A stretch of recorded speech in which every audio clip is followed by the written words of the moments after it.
Hello friends, સ્વાગત છે તમારો આજના નવા વિડીયોની અંદર. તો આજે આપણા વિડીયોની અંદર ગુજરાતી વ્યાકરણના MCQ પ્રશ્ન છે એ જોઈશું અને એનો પાર્ટ છે 33. તો ચાલો આજના વિડીયોમાં આપણે આગળ વધીએ. સૌથી પહેલો પ્રશ્ન, નીચેનામાંથી કઈ જોડણી સાચી છે?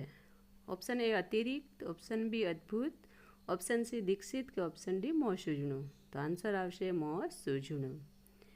પ્રશ્ન નંબર 2, બંને જોડણી સાચી ન હોય એવો વિકલ્પ જણાવો. બંને સાચી ન હોય એવો વિકલ્પ કયો? ઓપ્શન એ નાળિયેર અને નાળિયેર, ઓપ્શન બી મજા મજા, ઓપ્શન સી રાષ્ટ્રીય રાષ્ટ્રીય અને ઓપ્શન ડી દિગ્મૂઢ અને દિગ્મૂઢ. તો કયો વિકલ્પ છે કે સાચો નથી? એ બે રીતે લખાતું નથી. તો અહીંયા આપણા પ્રશ્નનો આન્સર આવશે ઓપ્શન ડી, એ સાચો નથી. પ્રશ્ન નંબર 3, પરિમિતિની સાચી જોડણી કઈ છે? પરિમિતિ કઈ રીતે લખાય એની સાચી જોડણી કઈ? ઓપ્શન એ, એમાં પરિમિતિ છે બંને છે એ રસવૈયા, ત્રણ રસવઈ આવે. ઓપ્શન બી, પરિમિતિ રી દીર્ઘય અને મી રસવઈ અને તી દીર્ઘય આવે. ઓપ્શન સી, પરિમિતિ રી અને મી રસવઈ અને તી દીર્ઘય. કે ઓપ્શન ડી, પરિમિતિ. કયો આન્સર આવશે સાચો? અહીંયા તો આન્સર આવે ઓપ્શન એ, પરિમિતિ સાચું. પ્રશ્ન નંબર 4, સાચી જોડણીવાળું શબ્દ જૂથ કયું છે? કયો શબ્દ જૂથ છે એ સાચું છે? ઓપ્શન એ રવિન્દ્ર અને કલાપી, ઓપ્શન બી જિલ્લો રેલવે સ્ટેશન, ઓપ્શન સી નિમણૂક બીમાર અને ઓપ્શન ડી પ્રવીણ અને શ્રીમતી. કયો વિકલ્પ સાચું છે? સાચું શબ્દ જૂથ આપણે ગોતવાનું છે. તો કયો આન્સર આવે અહીંયા? બે જોડણી સાચી હોય એવો વિકલ્પ.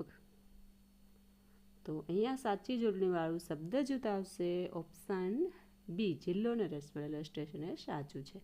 પ્રશ્ન નંબર 5, ખોટી જોડણી શોધો. ઓપ્શન એ વિનંતી, 4 વિનંતી છે પણ કઈ વિનંતી છે એ ખોટી છે અને 3 છે એ સાચું છે. તો આપણે ખોટી જોડણી ગોતવાની છે વિનંતીની.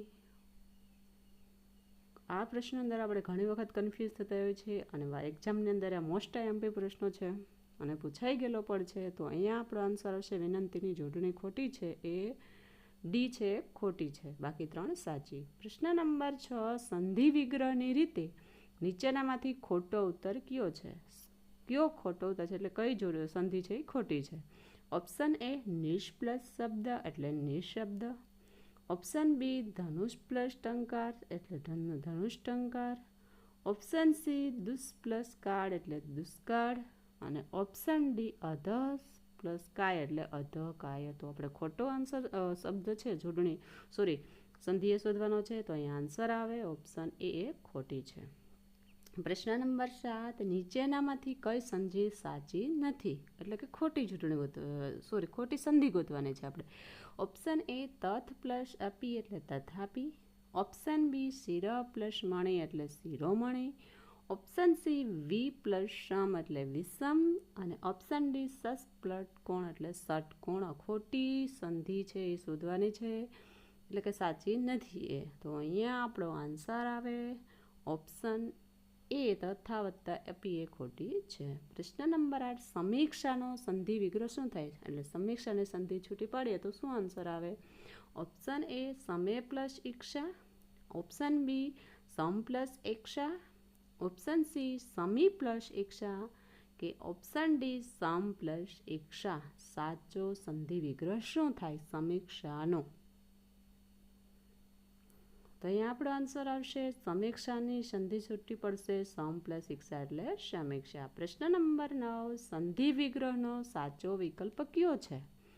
ઓપ્શન એ મંગલ પ્લસ આચરણ એટલે મંગલાચરણ, ઓપ્શન બી નર પ્લસ ઈશ એટલે નરેશ, ઓપ્શન સી પ્રતિ પ્લસ અક્ષ એટલે પ્રત્યક્ષ અને ઓપ્શન ડી બધા સાચા. તો આપણે સાચો વિકલ્પ શોધવાનો છે. કયો સંધિનો સાચો છે?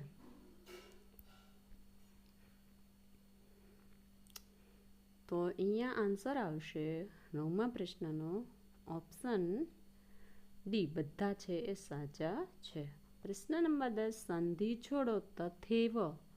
તો એની સંધિ છૂટી પાડીએ તો શું થાય? ઓપ્શન એ તથા પ્લસ એવ એટલે તથેવ, ઓપ્શન બી તથ પ્લસ એવ, ઓપ્શન સી તત પ્લસ એવ અને ઓપ્શન ડી તથા પ્લસ એવ.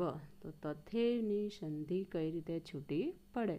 તો કયો અહીંયા વિકલ્પ સાચો થશે?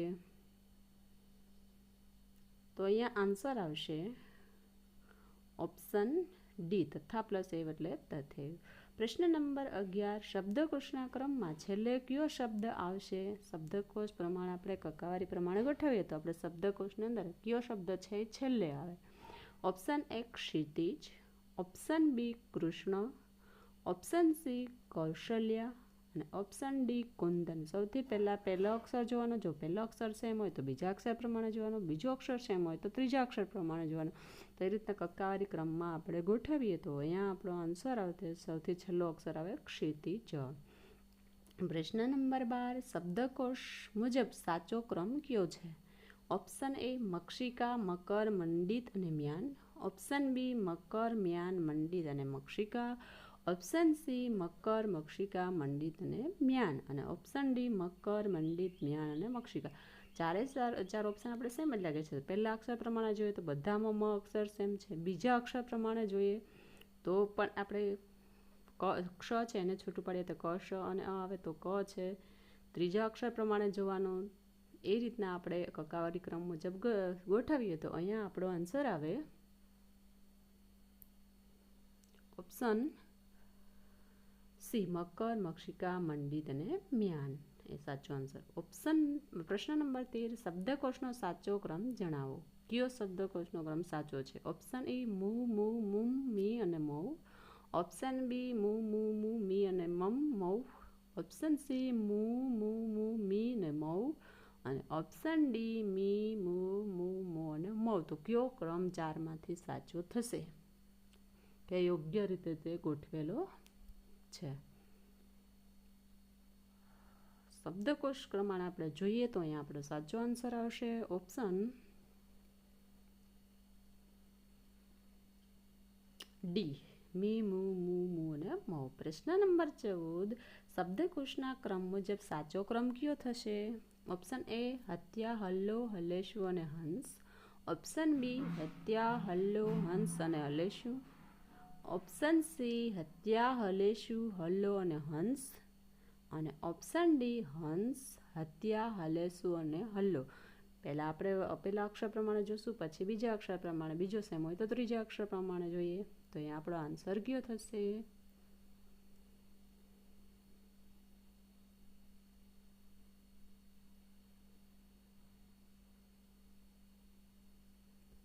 પહેલા ઓપ્શનની અંદર હ છે, બીજા પહેલો શબ્દ સેમ છે, પહેલું અને બીજું ઓપ્શનની અંદર બીજો સેમ છે, ત્રીજું છે હલેશું અને હંસ. તો પહેલાં તો હ આવે એટલે એ પણ નહીં આવે. તો આપણો ઓપ્શન એ તો નીકળી ગયો. એના પછી બી અને સીની અંદર જોઈએ અને પછી સી અને ડીમાં જોઈએ તો અહીંયા આપણો આન્સર આવે ઓપ્શન સી હત્યા, હલેશું, હલ્લો અને હંસ. પ્રશ્ન નંબર 15 ત, થ, દ અને ધ ઉચ્ચારણ સ્થાન પ્રમાણે કયો વ્યંજનના વર્ગો છે? ત, થ, દ, ધ એ કયા વ્યંજનના વર્ગો છે? ઓપ્શન એ મૂર્ધન્ય, ઓપ્શન બી દંત્ય, ઓપ્શન સી કંઠ્ય કે ઓપ્શન ડી ઓષ્ઠ્યો. આપણે બોલીએ ને ઉપરથી ખબર પડી જાય કે એના ઉચ્ચારણ કરીએ તો આપણે કઈ રીતના કયા વર્ગની અંદર આવે? તો આન્સર આવે દંત્ય, કેમ કે દાંતનો સ્પર્શ કરીને બોલાય છે. પ્રશ્ન નંબર 16 દંત્ય પ્રકંપી વ્યંજન કયો છે? ઓપ્શન એ લ, ઓપ્શન બી ળ, ઓપ્શન સી ર કે ઓપ્શન ડી વ. દંત્ય પ્રકંપી વ્યંજન કયો છે? તો આન્સર આવશે ઓપ્શન સી ર એ દંત્ય પ્રકંપી વ્યંજન છે.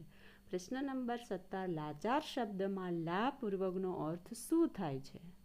ઓપ્શન એ નહીં, ઓપ્શન બી વિનાનું, ઓપ્શન સી ખરાબ કે ઓપ્શન ડી મુખ્ય. તો લા શબ્દનો અર્થ થશે ઓપ્શન બી વિનાનું. પ્રશ્ન નંબર 18 નીચેનામાંથી કયા શબ્દને પૂર્વ પ્રત્યય લાગ્યો નથી? પૂર્વ પ્રત્યય અને પર પ્રત્યય. જો પહેલા શબ્દને લાગે તો એને પૂર્વ પ્રત્યય કહેવાય અને અંતે લાગે તો એને પર પ્રત્યય કહેવાય. તો કયો શબ્દ છે કે એમાં પૂર્વ પ્રત્યય લાગેલો નથી? ઓપ્શન એ વૈષ્ણવ, ઓપ્શન બી પરાય, ઓપ્શન સી અભિમાન અને ઓપ્શન ડી જનની. તો અહીંયા આપણે આન્સર આવશે કે પૂર્વ પ્રત્યે લાગ્યો એવો શબ્દ છે ઓપ્શન સી, અભિમાન. પ્રશ્ન નંબર 19, અન્ય, બીજું, ફલાણો, ઇતર કયા પ્રકારના સર્વનામો છે? ઓપ્શન એ દર્શક, ઓપ્શન બી અનિશ્ચિતવાચક સર્વનામ, ઓપ્શન સી અન્યોન્યવાચક સર્વનામ કે ઓપ્શન ડી પ્રશ્નવાચક સર્વનામ. તો આ શબ્દ છે કયા પ્રકારનું સર્વનામ દર્શાવે છે? અન્ય, બીજું, ફલાણો, ઇતર એ છે ઓપ્શન. અહીંયા આપણો આન્સર આવશે બી, અનિશ્ચિતવાચક સર્વનામ. પ્રશ્ન નંબર 20, આપેલ શબ્દમાં સર્વનામ દર્શાવતો શબ્દ શોધો. કયો શબ્દ છે સર્વનામ દર્શાવે છે? ઓપ્શન એ મૃદુતાથી, ઓપ્શન બી સોનું, ઓપ્શન સી કજિયાખોર કે ઓપ્શન ડી તમે. તો સર્વનામ દર્શાવતો શબ્દ કયો છે? તો અહીંયા આપણો 20મા પ્રશ્નનો જવાબ આવશે સર્વનામ દર્શાવતો શબ્દ. આન્સર આવશે ઓપ્શન મૃદુતાથી. એ તો એ પણ નથી, સોનું પણ નથી, કજિયાખોર પણ નથી. તો અહીંયા આન્સર આવે ઓપ્શન ડી, તમે એ સર્વનામ છે. જો અહીંયા વિડીયો પસંદ આવે તો લાઈક કરો, ચેનલ પર નહીં હોય તો સબસ્ક્રાઈબ કરો અને અન્ય વિદ્યાર્થી